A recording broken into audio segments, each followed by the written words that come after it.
Yvon Chouinard was born November 1938 in Louisville, Maine. He is an American rock climber, environmentalist, and billionaire businessman, he reluctantly admits. Yvon has created a billion-dollar company that is just as dedicated to the environment as the man himself.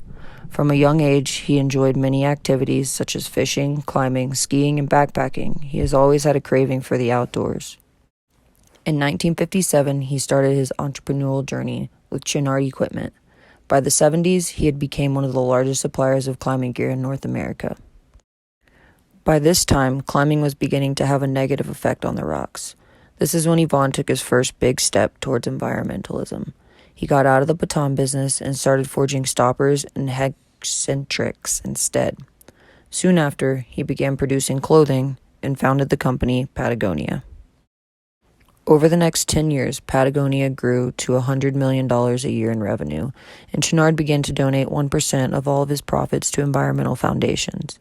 In the years to come, Patagonia performed an internal audit of its environmental impact and began its focus on becoming the most environmental ethical company in North America. They did things like printing catalogs on 100% recycled paper, switching to organic cotton, recycling old fabrics to make new clothes, and repairing pieces of ripped clothing instead of just tossing them. Since 2001, Patagonia has donated over $20 million to over 1,000 environmental groups. More than 400 companies have since followed in Patagonia's footsteps and began giving back 1% to the environmental organizations and groups. This marks a huge impact in the world of business, encouraging more companies and corporations to follow in the footsteps of Patagonia. Yvon pushes quality products and anti-consumerism.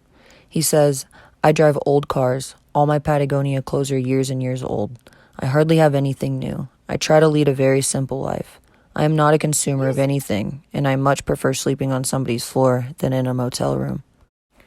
I think if more companies were ran the way Patagonia is ran, and more Americans had the mindset of Yvon Chouinard, the world might actually survive this environmental catastrophe."